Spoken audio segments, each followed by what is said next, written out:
This is Rupali Mahajan and welcome to our YouTube channel Career Focus. जैसे तो आप सबको पता है, कल से ही हमने स्टार्ट किया है कंप्यूटर एप्लीकेशन का सिलेबस पूरा, मतलब कि कंप्यूटर अवेयरनेस का टॉपिक को डिस्कस करना स्टार्ट किया था। और कॉम्पिटिटिव एग्जाम के लिए जितने भी उसके टॉपिक्स होते हैं, हमारा यही मिशन रहेगा कि हमें वो सारे टॉपिक्स कवर करवाने हैं आपको। ठीक है, कल हमने सिलेबस डिस्कस किया था और उसके साथ साथ ही फर्स्ट टॉपिक पढ़ा था which is introduction to computer. उसके अंदर हमने उसका बेसिक पढ़ा था, कंप्यूटर होता क्या है, क्या क्या कैरेक्टरिस्टिक्स एप्लीकेशंस होते हैं, उसके वो सब हमने कवर किया था। और उसके साथ साथ ही हमने कंपोनेंट्स ऑफ कंप्यूटर कवर किए थे, जिसके अंदर हमने पढ़ा था CPU, input unit and output unit के बारे में, and arithmetical logical unit and control unit के बारे में। दैट्स इट, इतना ही पढ़ा था। एंड आई होप आपको वो क्लियर हुआ हो कंसेप्ट। और अगर किसी को भी कोई भी डाउट होगा उस टॉपिक से रिलेटेड, तो आप कमेंट सेक्शन में अपना डाउट डाल सकते हैं, हम उसे नेक्स्ट से जरूर डिस्कस करेंगे। ठीक है, आज हम नेक्स्ट टॉपिक स्टार्ट कर रहे हैं which is history of computer. इसमें हम क्या करेंगे कि हमारा बेसिकली कंप्यूटर जब स्टार्ट हुआ था, फर्स्ट कैसे मतलब कि स्टार्ट हुआ था, उसकी इन्वेंशन कैसे हुई थी। ठीक है, मेन टॉपिक्स पढ़ेंगे। हिस्ट्री ऑफ कंप्यूटर अगर किसी बुक में ओपन करोगे तो आपको बहुत ज़्यादा डिटेल पढ़ने को मिलेगी, बट जिसकी इतना रिक्वायर्ड नहीं है competitive exam point of view से, वो इतना रिक्वायर्ड नहीं होता है, इसीलिए मेन पॉइंट पढ़ेंगे। ठीक है, सबसे पहले हम डिस्कस करेंगे एबेकस के बारे में। एबेकस के बारे में ये एक अर्लीस्ट सबसे पहले जो हमारा कैलकुलेटिंग डिवाइस इन्वेंट हुआ था, दैट इज एबेकस। आपको क्वेश्चन पूछा जा सकता है एग्जाम में, the earliest known computing device, तो उसका क्या आंसर आएगा? एबेकस। ये यूज किसके लिए होता था? नॉर्मल अरिथमेटिक कैलकुलेशंस के लिए, ऐड करने के लिए, माइनस करने के लिए, इसके लिए यूज होता था। And it is a mechanical calculator. Mechanical calculator क्या हुआ बच्चे? जैसे इलेक्ट्रॉनिक हुआ और मैकेनिकल हुआ, जो बिजली से नहीं चलता है, उसको मैन पावर से चलता है। हम खुद से चलाएंगे तब हमारे पास आउटपुट आएगा, हम खुद से यूज करेंगे उसको। ठीक है, and it is a mechanical calculator. आपको पूछा जा सकता है कि first earliest known computing device कौन सी थी, विच इज एबेकस, और इसी को हम फर्स्ट कैलकुलेटर भी बोलते हैं। एबेकस को ही हम फर्स्ट कैलकुलेटर भी बोलते हैं। अगर पूछा जाए which is the first calculator in computer, मतलब कि कंप्यूटर अवेयरनेस की मतलब फर्स्ट कैलकुलेटर कौन सा यूज हुआ था, एंड इसका आंसर क्या आएगा? एबेकस। ठीक है, इतना समझ आ गया। उसके बाद आता है पास्कल्स कैलकुलेटर। ये कब इन्वेंट किया गया था? 1645 में। 1640। वैसे जनरली आपको एग्जाम में डेट्स पूछी नहीं जाती हैं, जस्ट आपकी अवेयरनेस के लिए मैं बता रही हूँ। ऐसे एग्जाम्स में डेट्स बहुत कम, रेयर ही चांस होता है एग्जाम में डेट पूछी जाएगी, ये चीज कब इन्वेंट हुई थी, कब नहीं हुई थी, कंप्यूटर के एग्जाम में। ठीक है, कंप्यूटर एग्जाम में ये किसने इन्वेंट किया था? Blaise Pascal. इनके अपने ही नाम के ऊपर इनके कैलकुलेटर का नाम था पास्कल्स कैलकुलेटर। ठीक है, ये भी एक मैकेनिकल कैलकुलेटर था और इसका भी काम क्या था? नॉर्मल बेसिक कैलकुलेशंस करना, that is adding and subtracting. Addition और सब्ट्रैक्शन करना इसका काम था, और इसलिए इसको एडिंग मशीन भी कहा जाता है। फर्स्ट कैलकुलेटर कौन था? एबेकस था। और फर्स्ट एडिंग मशीन कौन सी थी? Pascal calculator. पास्कल कैलकुलेटर किसने इन्वेंट किया था? ब्लेज पास्कल ने। और first earliest non computing device कौन सी थी? एबेकस। इसका आंसर भी क्या आएगा? एबेकस। ठीक है, उसके बाद आते हैं चार्ल्स बैबेज। जिस नाम से हर कोई फैमिलियर होगा, जिसने थोड़ा बहुत कंप्यूटर पढ़ा होगा उसको इस नाम के बारे में पता होगा, क्योंकि और इनको क्या बोला जाता है? फादर ऑफ कंप्यूटर बोला जाता है। क्यों बोला जाता है फादर ऑफ कंप्यूटर? क्योंकि सबसे पहले चार्ल्स बैबेज ही थे जिन्होंने आइडिया दिया था कंप्यूटर का। अभी तक जितने भी दो हम लोग पढ़े, that are the calculating device, जो नॉर्मल एडिशन और सब्ट्रैक्शन के लिए यूज की जाती थी। चार्ल्स बैबेज से जिन्होंने पहली बार आइडिया दिया था कंप्यूटर का, मतलब कि आइडिया दिया था कंप्यूटर का, और उनको इस चीज में किसने सपोर्ट किया था? एडा लवलेस ने। उनको इस चार्ल्स बैबेज को इस चीज में किसने सपोर्ट किया था? एडा लवलेस ने। ठीक है, अब वो किस तरह से सपोर्ट किया था? चार्ल्स बैबेज ने फर्स्ट टाइम आइडिया दिया था कंप्यूटर का, और उनको इस चीज में किसने सपोर्ट किया था? एडा लवलेस ने। वो किस तरह से किया था? कल मैंने आपको बताया था जो हमारा कंप्यूटर है वो किसके ऊपर काम करता है? सेट ऑफ इंस्ट्रक्शंस पे। जब प्रोसेसिंग होती है तो कुछ तो उसके अंदर होता है ना,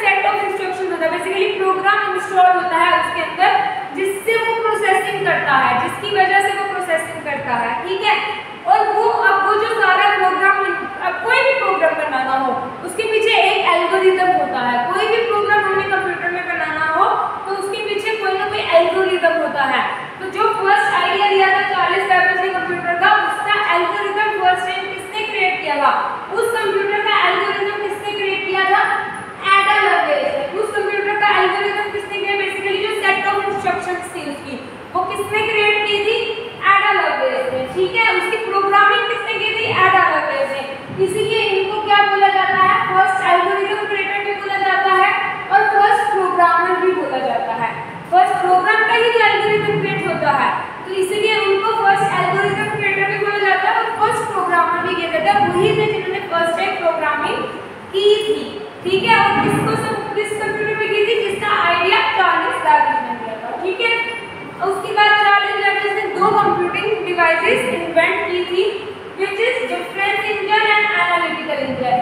difference engine and analytical engine. difference engine का आइडिया उन्होंने दिया था 1820 में और analytical engine का दिया था। चार्ल्स बैबेज ने दो कंप्यूटिंग सिस्टम इन्वेंट किए थे, difference engine and analytical engine. difference engine invent हुआ था 1820 में और analytical engine इन्वेंट हुआ था 1837 में। 1837 में। अब दोनों में क्या है कि दोनों किसके ऊपर काम करते थे? हाई लेवल मैथ्स पे। हाई लेवल मैथ्स पे। हाई लेवल मैथ्स में क्या क्या आता है हमारा? डिफरेंशिएशन सबने पढ़ा होगा। ये दोनों के दोनों engine, difference engine and analytical engine, किसके ऊपर काम करते हैं? हाई लेवल मैथ्स के ऊपर। हाई लेवल मैथ्स मतलब डिफरेंशिएशन, इंटीग्रेशन, ट्रिग्नोमेट्री, इन सब के ऊपर ये काम करते हैं, ठीक है। ये सारे टॉपिक्स आपने कभी ना कभी मैथ्स में पढ़े होंगे। इनके पीछे की जो प्रोग्रामिंग होती है वो ये दोनों इंजन इन्हीं के ऊपर काम करते थे। जो डिफरेंस इंजन है वो पॉलिनोमियल फंक्शन के ऊपर काम करता था, कैलकुलेशंस परफॉर्म करता था पॉलिनोमियल फंक्शन की। और जो एनालिटिकल इंजन है वो ट्रिग्नोमेट्री फंक्शन की न्यूमेरिक वैल्यूज फाइंड आउट करता था, कैलकुलेट करता था बेसिकली, ठीक है। पर दोनों के दोनों इंजन का जो कंसेप्ट उन्होंने इन्वेंट किया था वो ज़्यादा देर काम नहीं किया और फेल हो गया बिकॉज ऑफ लो फंडिंग। मतलब इतनी ज़्यादा फंडिंग नहीं थी, जितना उसको और एनहांस बनाने के लिए उनको फंड्स चाहिए थे उतनी उनके पास फंडिंग नहीं थी, इसलिए दोनों के दोनों सिस्टम का कंसेप्ट फेल हो गया था, ठीक है। उसके बाद 1910 में हेनरी बैबेज, 1910 में Henry Babbage, Henry Babbage is the son of Charles Babbage, is the son of Charles Babbage. उन्होंने एनालिटिकल इंजन का कुछ पार्ट दोबारा से स्टार्ट किया था, तो कुछ पार्ट कंप्लीट किया था, उसको थोड़ा सा और एडवांस किया था। 1910 में हेनरी बैबेज ने कुछ part analysis complete, few part of analytical engine, ठीक है। 1910 में हेनरी बैबेज ने, जो कौन थे? सन ऑफ चार्ल्स बैबेज, उन्होंने कुछ पार्ट एनालिटिकल इंजन का जो बंद हो चुका था उसको थोड़ा सा और स्टार्ट किया था और कुछ पार्ट उसका कंप्लीट किया था। अब ये तो हो गया मेन हिस्ट्री का, ठीक है। अब हमने पढ़ना है कि स्टार्टिंग से जब पहला कंप्यूटर इन्वेंट हुआ था उसमें क्या फीचर्स थे, क्या नहीं थे, सब डिटेल में पढ़ेंगे। और उसके लिए हमें क्या पढ़ने पड़ेंगे? Generations of computer. Generations of computer जिन्हें मैंने आपको कल भी बताया था, टोटल 5 जनरेशन होती है कंप्यूटर की और वो हम आज डिस्कस करेंगे, ठीक है। अभी तक जो हमने पढ़ा उसमें पढ़ा अबेकस। अबेकस क्या था? Earliest known computing device. किसके लिए यूज होता था? नॉर्मल बेसिक अरिथमेटिक कैलकुलेशंस के लिए। उसके बाद pascal calculator invented by Blaise Pascal, और ये भी एक मैकेनिकल कैलकुलेटर था और ये भी नॉर्मल अरिथमेटिक मतलब एडिशन और सब्ट्रैक्शन के लिए यूज होता था, इसीलिए इसको फर्स्ट एडिंग मशीन भी बोला जाता है, इसको एडिंग मशीन भी बोला जाता है। Charles Babbage is also known as father of computer. क्यों बोलते हैं father of computer? Because he was the first who gave the idea of computer. और इसमें उनकी हेल्प किसने की थी? एडा लवलेस ने। इसमें उनकी हेल्प किसने की थी? एडा लवलेस ने, क्योंकि कोई भी कंप्यूटर बनाने के लिए उसके बीच का जो सेट ऑफ इंस्ट्रक्शन, जो प्रोग्रामिंग होती है, उसको तो क्रिएट करना पड़ता है ना। और उस प्रोग्रामिंग का एल्गोरिथम किसने क्रिएट किया था? एडा लवलेस ने। इसीलिए इनको फर्स्ट एल्गोरिथम क्रिएटर भी बोला जाता है और फर्स्ट प्रोग्रामर भी बोला जाता है। पहले जो प्रोग्रामिंग की थी, जिसका आइडिया चार्ल्स बैबेज ने दिया था जिस कंप्यूटर का, उसके अंदर जो पहली प्रोग्रामिंग की थी वो एडा लवलेस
इंस्ट्रक्शंस, जो हमारा प्रोग्रामिंग लैंग्वेज होती है, जो एल्गोरिदम होता है उसके पीछे का किसी भी कंप्यूटर का, मैंने कल भी बताया था, उसको भी स्टोरेज के लिए जगह चाहिए होती है, और उसके लिए हमने क्या यूज़ किया था, vacuum tubes.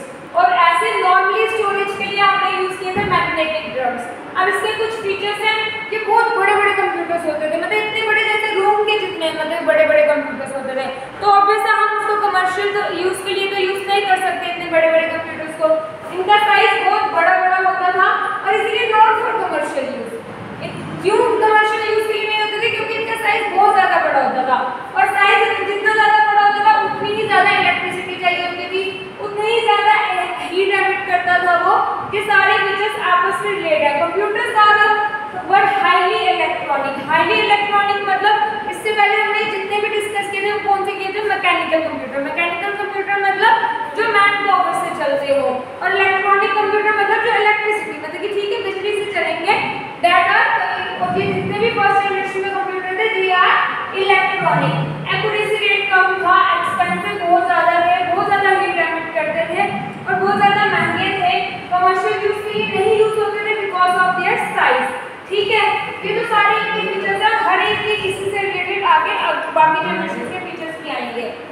And but they relied on low level programming language.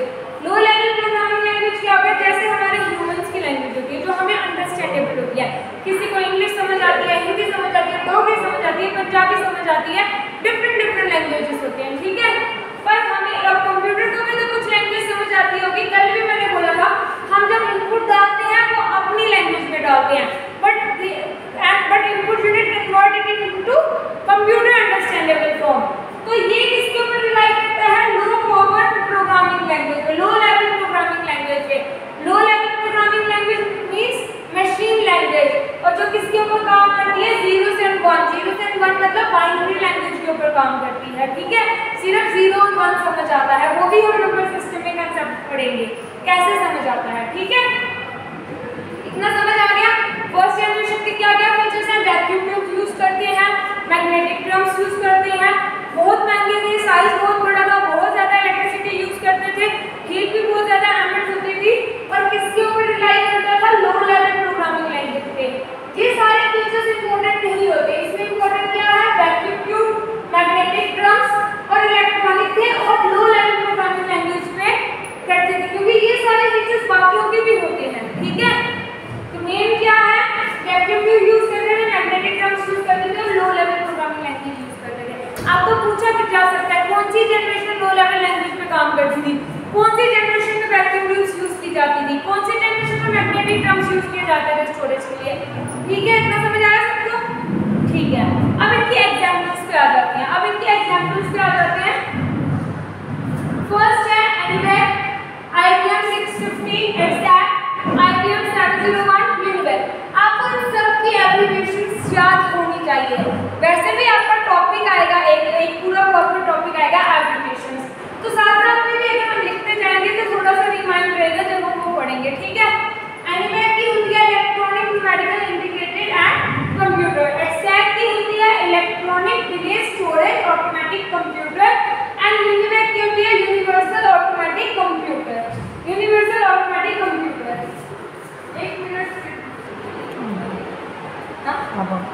Anywhere first electronic computer था।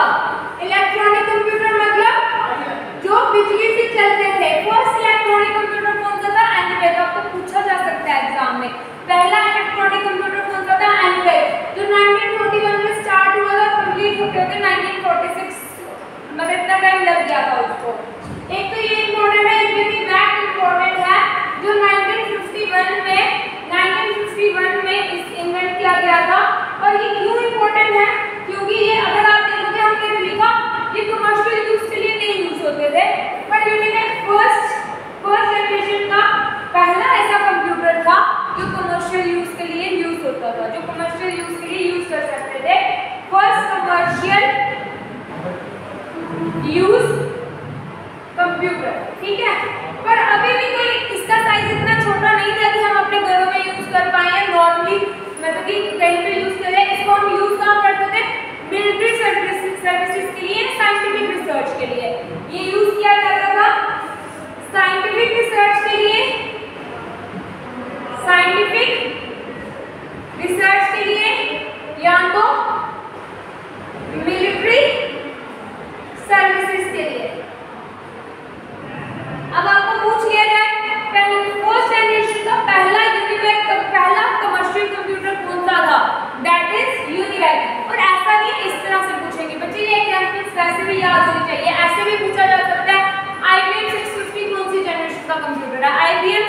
50 कौन सी जनरेशन का कंप्यूटर है, ऐसे भी पूछा जा सकता है। और ऐसे भी पूछा जा सकता है पहला इलेक्ट्रॉनिक कंप्यूटर कौन सा था, उसमें जनरेशन नहीं भी मेंशन करेंगे क्योंकि पहला इलेक्ट्रॉनिक कंप्यूटर था ही एनीवेल, ठीक है।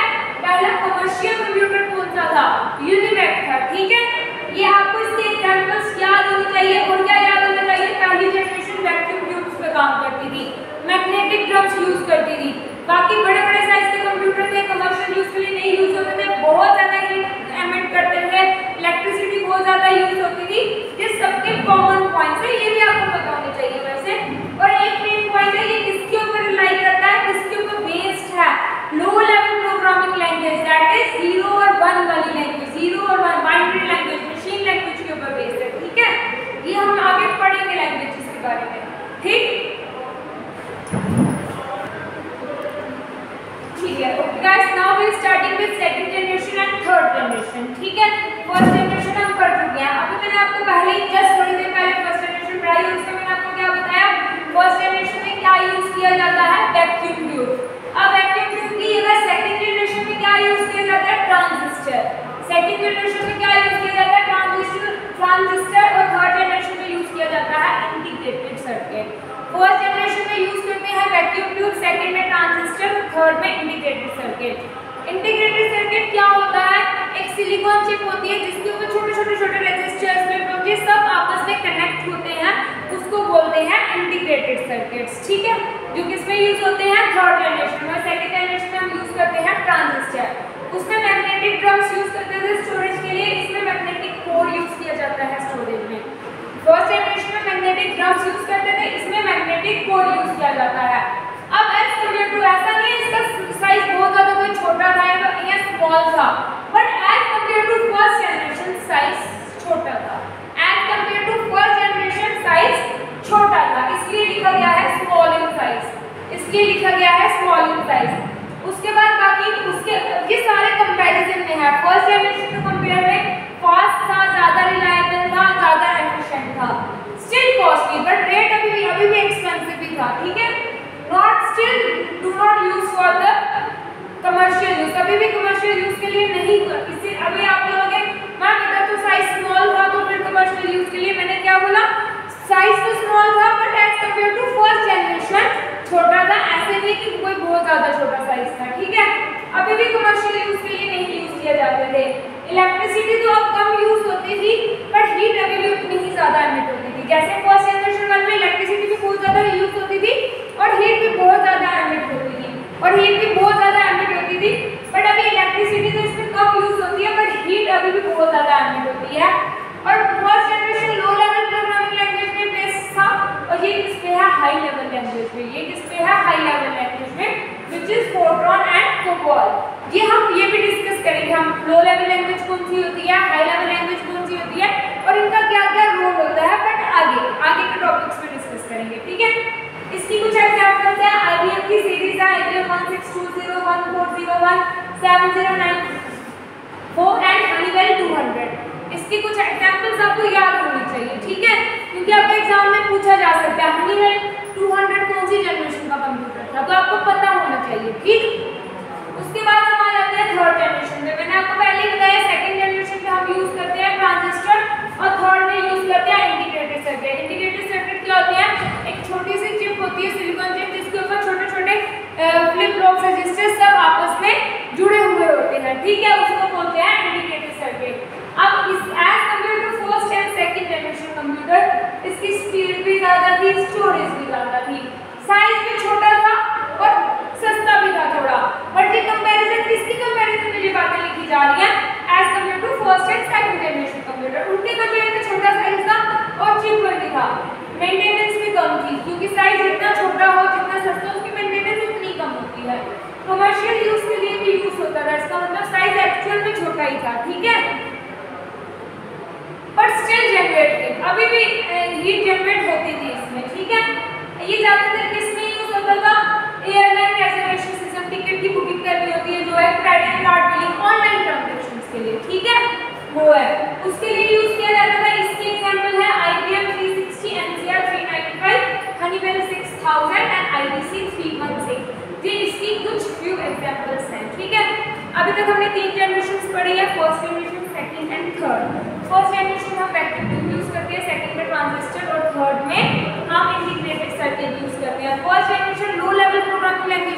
करती है और second high level programming language में काम करती है। और थर्ड तो कमर्शियल ऑब्वियसली अगर सेकंड हाई लेवल में करती है तो थर्ड भी हाई लेवल में ही करेगी, ठीक है। आगे ही बढ़ते हैं, पीछे तो नहीं आते, ठीक है। और उसके बाद बाकी एग्जाम्पल्स आपको इन सबकी याद होनी चाहिए, ठीक है। इतना तो अभी हम first second and third generation पढ़ चुके हैं और टाइम को देखते हुए अभी मैं वीडियो इधर ही खत्म कर रही हूँ। और अभी हमारे पेंडिंग है फोर्थ एंड फिफ्थ जनरेशन, जिसे हम कल कवर कर लेंगे, ठीक है। छोटी वीडियो बच्चों को भी पढ़ने में मजा आता है और हमारे लिए भी थोड़ा सा कन्वीनियंट हो जाता है, ठीक है। और अगर आपको हमारी वीडियोस अच्छी लगी हो तो आप please like, subscribe and bell button icon को जरूर प्रेस कीजिएगा। Thank you very much.